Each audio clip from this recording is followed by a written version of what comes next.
Guys आज के इस वीडियो में हम लोग बात करने वाले हैं लैम्डा एक्सप्रेशंस के बारे में और देखेंगे यहाँ पर कि लैम्डा एक्सप्रेशंस को क्यों इस्तेमाल करना है, क्या एक्चुअल रीज़न है कि हम लोगों ने लैम्डा एक्सप्रेशन को यूज़ करना समझा कि यार हाँ ये भी कोई चीज़ है जो हम यूज़ करना चाहेंगे और क्या होती हैं हमारी एनोनिमस क्लासेस। इन सब चीज़ों के बारे में हम लोग जो है सीखेंगे। तो यहाँ पर हम लोग क्या करेंगे, सबसे पहले मैंने यहाँ पर यूआरएल गलत डाला, उसके बाद भी आ गया, वाओ दिस इज़ गुड। शायद यहाँ पर ये ऑटोमेटिकली फालतू कैरेक्टर्स को हटा लेता है, बट यहाँ पर मेन बात ये है कि आप लोगों को एक्सेस करना ही प्लेलिस्ट, अगर आप लोगों ने नहीं करी है तो कि ये वीडियो होने वाला है इस प्लेलिस्ट का पार्ट। अब हम लोग क्या करेंगे, जल्दी से नोट्स में आएंगे और यहाँ पर मैंने आप लोगों को बताया है कि लैम्डा एक्सप्रेशंस जो हैं वो आपके जावा 8 से ऐड हुए हैं।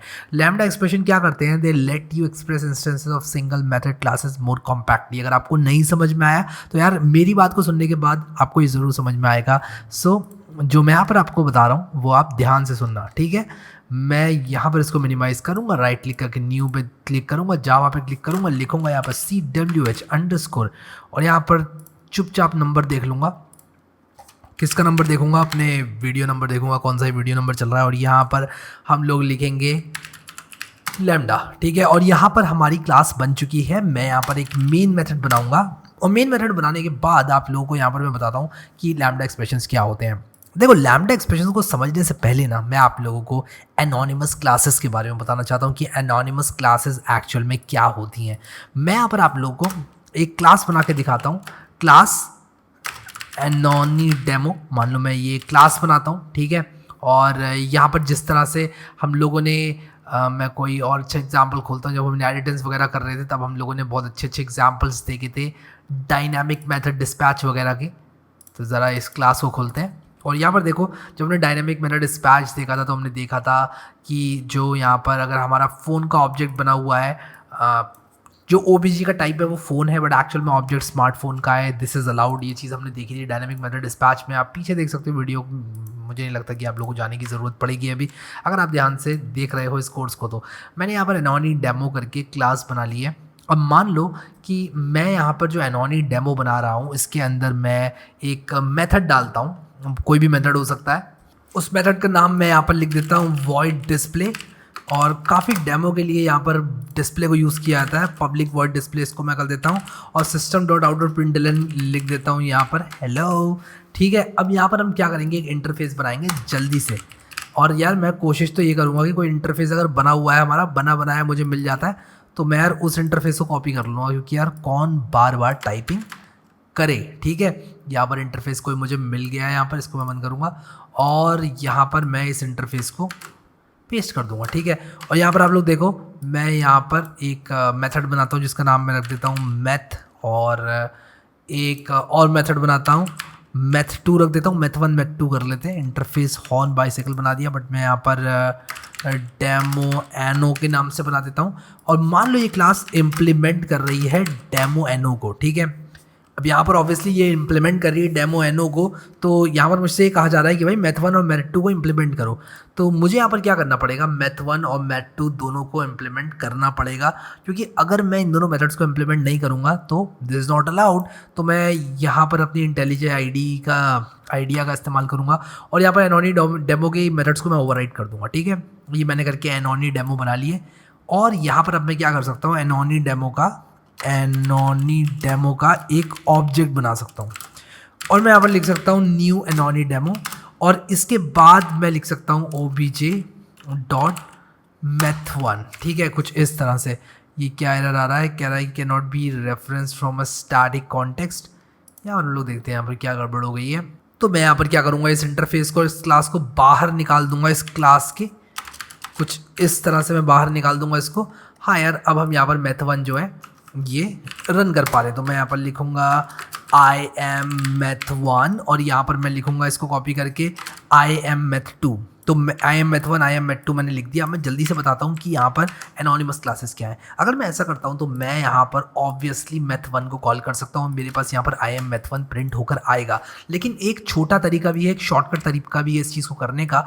हमें यहाँ पर पूरी क्लास बनाने की ज़रूरत नहीं है, हमको इस तरह से एक क्लास बनाकर ये चीज़ को करने की ज़रूरत नहीं है। अगर हम सिर्फ एक बार यूज़ करना चाहते हैं अपनी इस एनोनी डेमो क्लास का, हम डायरेक्टली यहाँ पर लिखेंगे एनोनी डेमो या फिर मैं कुछ इस तरह से कर सकता हूँ कि मैं इस इंटरफेस का मैं यहाँ पर डेमो एनो बना सकता हूँ और रेफरेंस ले सकता हूँ इंटरफेस का, और जो मैं ऑब्जेक्ट बनाऊंगा एक्चुअल वो मैं एक क्लास का बनाऊंगा। किस क्लास का बनाऊंगा? एक ऐसी क्लास का बनाऊंगा जिसका कोई नाम ही नहीं है। ऐसी क्लास कैसे हो सकती है? हाँ बिल्कुल हो सकती है। ऐसी क्लास को क्या कहते हैं? ऐसी क्लास को कहते हैं एनोनिमस क्लास। अब देखो मैं किस तरह से सिंटैक्स लिखूंगा, और इसके बाद मैं लिखूंगा न्यू, और आप यहाँ पर देखो डेमो एनो और एक ब्रैकेट और ट्रिपल डॉट यहाँ पर आ गए। मैं इसको सेलेक्ट करूंगा तो देखो इसने ऑटोमेटिकली मेरे लिए 2 मेथड्स ओवरराइड कर दिए। ये समझ चुका है। ये बताए क्या समझ चुका है? ये यहाँ पर समझ चुका है कि मैं यहाँ पर बनाना चाहता हूँ एक एनोनिमस क्लास। ये एनोनिमस क्लास जो है ना, ये क्या करेगी, ये एक्चुअल में क्लास तो नहीं है बट उसके बावजूद भी एक क्लास है, इसलिए इसको एनोनिमस क्लास बोलते हैं। मेरे कहने का मतलब आप लोग समझो, यहाँ पर मैंने एक इंटरफेस का रेफरेंस बना लिया और उसके बाद मैंने कहा कि इसको एक ऑब्जेक्ट बना लो, इसको एक ऑब्जेक्ट बना लो जो कि मैं बनाता, मेरी बात ध्यान से सुनना, इसको एक ऑब्जेक्ट बना लो जो कि मैं बनाता एक दूसरी क्लास बनाकर। लेकिन अब मुझे वो क्लास बनाने की ज़रूरत नहीं पड़ी। आप समझ लो ना बात को। अब यहाँ पर जो चीज़ मैंने यहाँ पर करी है क्लास बना के, वो चीज़ मैं आप लोगों को ये क्लास बिना बनाए बताने वाला हूँ, ठीक है। अब यहाँ पर इस चीज़ को अच्छे से डेमोन्स्ट्रेट करने के लिए मैं एक चीज़ और करूँगा। मैं यहाँ पर ज़रा जो मेथड रन कर रहा हूँ उसको चेंज करूँगा। अब इस चीज़ को बेटर डेमोन्स्ट्रेट करने के लिए मैं यहाँ पर जो रेफरेंस ले लूँगा वो ले लूँगा अपने डेमो एनो का। तो मैं डेमो एनो का रेफरेंस ले सकता हूँ और न्यू एनो डेमो बना सकता हूँ। मैं यहाँ पर आपको वापस से दिखा दूँ। मैं यहाँ पर डेमो एनो का रेफरेंस इसलिए ले रहा हूँ ताकि मैं आप लोगों को ये दिखा सकूँ कि जो चीज़ मैंने यहाँ करी है वो चीज़ मैं ऐसे भी कर सकता हूँ। मैं इसको अभी रन करूँगा, आई एम मेथ 1 प्रिंट होकर उसके बाद भी आएगा। मैंने रेफरेंस डेमो एनो का ले लिया, यानी कि मैं इसके मेथड्स को कॉल कर सकता हूँ, जैसे कि मैंने आप लोगों को डायनामिक मेथड डिस्पैच में बताया था। अब अगर मैं इसको कमेंट आउट कर दूँ और ये चीज़ को अनकमेंट कर दूँ जो कि मैंने अभी बनाई थी, तो आप लोग देखो मैंने demo ano OBJ is equal to एक नया ऑब्जेक्ट बनाया है। लेकिन ये नया ऑब्जेक्ट क्या है, मैंने कैसे इंस्टेंशिएट किया? मैंने इंस्टेंशिएट किया एक एनोनिमस क्लास की सहायता से। ये एनोनिमस क्लास क्या करती है हम लोग देखेंगे क्या करती है। मैं यहाँ पर अगर obj.math1 करूँगा तो मैं एग्जैक्टली वो काम कर सकता हूँ जो कि शायद मैंने एक क्लास को बनाने के बाद किया होता। यहाँ पर मैंने OBJ is equal to new ये बनाया। मैंने एक्चुअली मैथ 1 के अंदर ये कंटेंट डाला नहीं है, तो मैं मैथ 1 के अंदर वही कंटेंट डाल देता हूँ जो कि मैंने यहाँ डाला है। और मैथ 2 के अंदर भी Ctrl+C Ctrl+V, जो कि हम लोग बचपन से करते आ रहे हैं। राइट क्लिक करके हम लोग रन करेंगे और आप लोग देखो यहाँ पर आई एम मैथ 1 प्रिंट होकर आ गया है। What does it mean? What does it mean? Math 1 print होकर क्यों आया यहाँ पर, इसकी वजह आप लोग समझो। मैथ 1 प्रिंट होकर इसलिए आया क्योंकि मैंने एक ऑब्जेक्ट बनाया और मैंने कहा इसके मैथ 1 को कॉल कर दो। तो एक तरह से ये जो ऑब्जेक्ट है ये बना एक एनोनिमस क्लास की सहायता से। मैंने एक्चुअल में क्लास नहीं बनाई, उसके बावजूद भी मैंने क्लास बनाई जस्ट अपने इस ऑब्जेक्ट को बनाने के लिए, इस OBJ नामक ऑब्जेक्ट को बनाने के लिए। आई होप आप एनोनिमस क्लास का कॉन्सेप्ट समझ गए। एनोनिमस क्लास क्यों इस्तेमाल होती है, मैं आप लोगों से अगर पूछूं, एनोनिमस क्लास इस्तेमाल होती है एक एक्सप्रेशन बनाने के लिए। जस्ट एक काम आप लोगों को करना है कि एक ऑब्जेक्ट बनाना है, तो आप लोग क्या उसके लिए पूरी क्लास बनाओगे? नहीं, आप उसके लिए पूरी क्लास नहीं बनाओगे। आप चाहोगे कि एक लाइन में ही आपका काम हो जाए। एक बार आपने एनोनिमस क्लास बनाई और उसके बाद आपने उस क्लास से कोई नाता नहीं रखना है, तो आप लोग ऐसा कर सकते हैं, ठीक है। सो आई होप एनोनिमस क्लास का जो आप लोगों को कॉन्सेप्ट है समझ में आ गया। मैं यहाँ पर आप लोगों को एट दिस पॉइंट लेकर जाना चाहूँगा एनोनिमस क्लासेस के डॉक्यूमेंटेशन पर। एनोनिमस क्लास, ये वाला एनोनिमस नहीं है, ये वाला एनोनिमस, ये वाला एनोनिमस जो हैकर वाला एनोनिमस होता है ना, ये वाला एनोनिमस नहीं है। ये देखो ये वाला एनोनिमस नहीं है, ये एनोनिमस क्लास है, ठीक है। कंफ्यूज मत होना। एनोनिमस क्लास में आप देखो यहाँ पर docs.oracle.com खुल कर आ गया है और यहाँ पर देखो इन्होंने ढंग से बताया है। मुझे पेज डॉक्यूमेंटेशन का पसंद आया इसलिए मैंने आप लोगों को खोल के दिखाया। Anonymous classes enable you to make your code more concise, आपके कोड को कॉम्पैक्ट बनाती हैं, कॉन्साइज बनाती हैं। They enable you to declare and instantiate a class at the same time. एक ही टाइम पर आप क्लास को डिक्लेयर करते हो और वहीं के वहीं आप इंस्टेंशिएट करते हो एक ऑब्जेक्ट उस क्लास से। आप लोग यहाँ पर देखो कि हमने यहीं पर इसको डिक्लेयर किया और यहीं पर हमने इसको इंस्टेंशिएट कर दिया, लेकिन यहाँ पर हम लोगों को बहुत सारा रायता फैलाना पड़ा और उसके ऊपर कुछ बूंदी भी डालनी पड़ी। मेरा कहने का मतलब है कि यहाँ पर हमको उसका ऑब्जेक्ट बनाकर obj.math1 भी लिखना पड़ा। तो इतना सारा रायता फैलाने से बचने के लिए यानी कि अगर हम सिर्फ यूज़ करना चाहते हैं अपनी इस क्लास के ऑब्जेक्ट को एक बार, तो हम यहाँ पर एनोनिमस क्लासेस का इस्तेमाल कर सकते हैं। और यही बात इन्होंने डॉक्यूमेंटेशन में बताई, they enable you to declare and instantiate a class at the same time they are like local classes except that they do not have a name. मैंने बताया उनका नाम नहीं होता है। Use them if you need to use a local class only once. एक local class अगर आप लोगों को सिर्फ एक बार, सिर्फ जस्ट एट अ टाइम आप लोगों को बनाने के लिए एक बार चाहिए, तो आप लोग एनोनिमस क्लासेस को इस्तेमाल कर सकते हो। आप और क्लासेस अपने पैकेज में ऐड ना करें, एनोनिमस क्लासेस का इस्तेमाल करें। तो ये था एनोनिमस क्लासेस का concept. Now let's come to lambda expressions. Lambda expressions आप लोगों को समझाता हूँ। एनोनिमस क्लासेस के बाद ही आता है लैम्डा एक्सप्रेशंस का कॉन्सेप्ट। अगर हम यहाँ पर जावा की डॉक्यूमेंटेशन की बात करें, और यहाँ पर लैम्डा एक्सप्रेशंस क्या होते हैं मैं आप लोगों को दिखाना चाहता हूँ। लैम्डा एक्सप्रेशंस की डेफिनेशन वगैरह पढ़ने से पहले मैं यहाँ पर आप लोगों को, मैं सबसे पहले इसको मार्क कर देता हूँ एनोनिमस क्लास। अब मैं यहाँ पर आप लोगों को डायरेक्टली लैम्डा एक्सप्रेशंस का डेमो दिखाऊंगा कि लैम्डा एक्सप्रेशंस को किस तरह से आप लोग यूज़ कर सकते हो। आप लोग यहाँ पर ये इंटरफेस देख रहे हो, इंटरफेस डेमो एनो, और उसके बाद वॉइड मैथ वन। मैं यहाँ पर क्या करता हूँ, एक बार के लिए मैं ज़रा इसको यहाँ पर कॉमेंट आउट कर देता हूँ। ये वाली जो क्लास एनो डेमो बनाई है मैंने, मुझे क्लास नहीं चाहिए थी क्योंकि मैं एनोनिमस क्लास से अपना काम चला सकता था। फिर मैं मैथ टू को भी यहाँ पर कॉमेंट आउट कर रहा हूँ। तो ये एक फंक्शनल इंटरफेस हो गया। मैंने आप लोगों को बताया था कि फंक्शनल इंटरफेस एक ऐसा इंटरफेस होता है जिसमें सिर्फ एक मेथड होता है।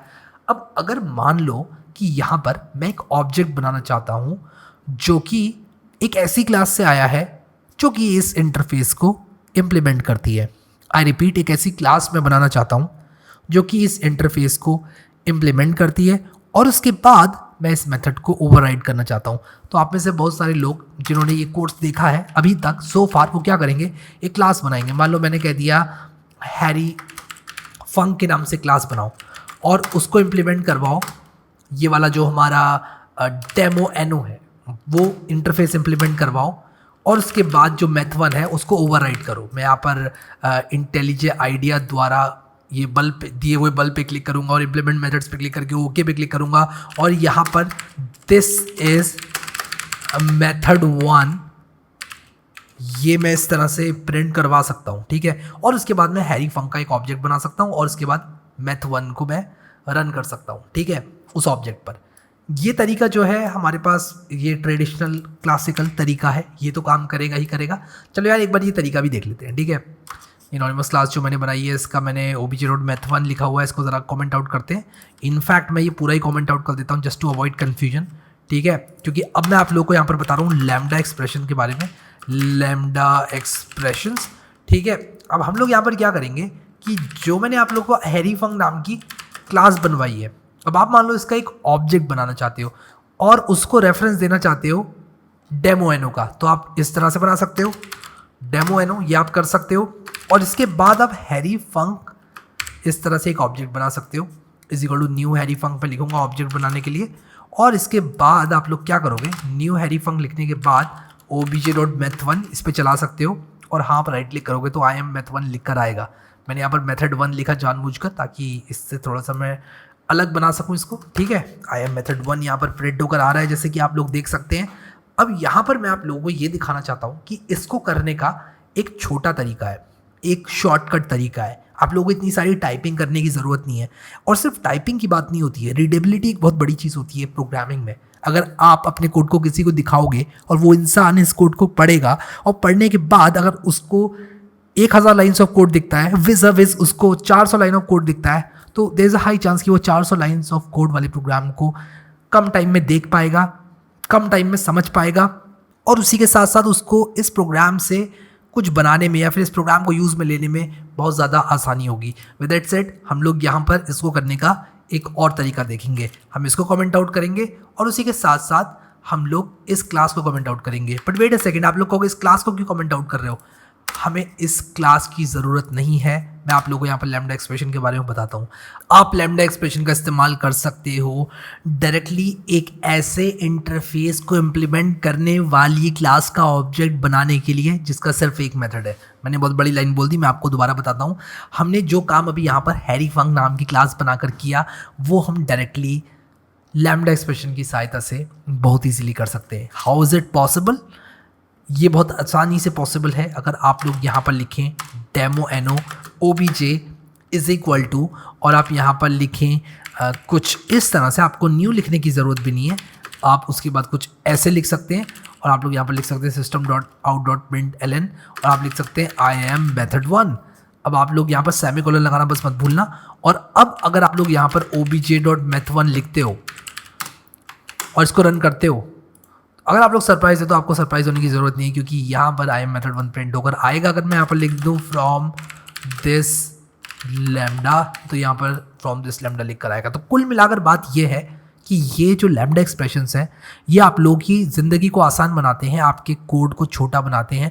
अगर आप लोगों को एक ऐसे ऑब्जेक्ट को बनाना है जो कि शायद आपने बनाया होता पुराने जावा के किसी वर्जन को यूज़ करके, एक एक्चुअल क्लास बनाकर, उसका मेथड बनाकर और इम्प्लीमेंट करवाकर उसको इंटरफेस, इतना कुछ आपको करने की ज़रूरत नहीं है। जावा 8 एंड ऑनवर्ड्स आपसे कहता है कि यार आप डायरेक्टली ऐसे ही बना लो, बस ये जो मेथड है इसको आपको ओवरराइड करना है और इसको इक्वल टू कर देना ऑब्जेक्ट के, और देयर यू गो, आप यहाँ पर इसको यूज़ कर सकते हो। इसको मैं वन लाइनर भी बना सकता हूँ, और इट्स अ गुड प्रैक्टिस, अगर इतने छोटे आपके लैम्डा एक्सप्रेशंस हैं तो आप उनको वन लाइनर बना दें। तो ये एक लैम्डा एक्सप्रेशन है demo ano OBJ is equal to this. अब अगर मान लो कि जो डेमो एनो ओबीजे है, अब मान लो इसमें एक पैरामीटर होता, अगर मान लो इसमें एक इंट ए होता, तो क्या मैं यहाँ पर कोई नंबर पास कर सकता हूँ, या फिर मैं क्या कुछ ऐसे लिख सकता हूँ ए और फिर इसके बाद यहाँ पर प्लस ए कुछ इस तरह से, और फिर यहाँ पर मैं 6, क्या मैं ये कर सकता हूँ? डेफिनेटली आप ये कर सकते हो, और ये तो इंट्यूटिवली भी आप लोगों को समझ में आ ही गया होगा कि आप ये कर सकते हो। यहाँ पर आप लोगों ने ए लिखा और डायरेक्टली आप लोगों ने यहाँ पर जो है इसको ए को यूज़ कर लिया। अब आप में से कई लोग ये पूछ सकते हैं कि मैंने यहाँ पर स्पेसिफाई क्यों नहीं किया कि ए का जो टाइप है, डेटा टाइप, वो क्या है, मैंने यहाँ पर इंट ए क्यों नहीं लिखा या फिर स्ट्रिंग ए क्यों नहीं लिखा।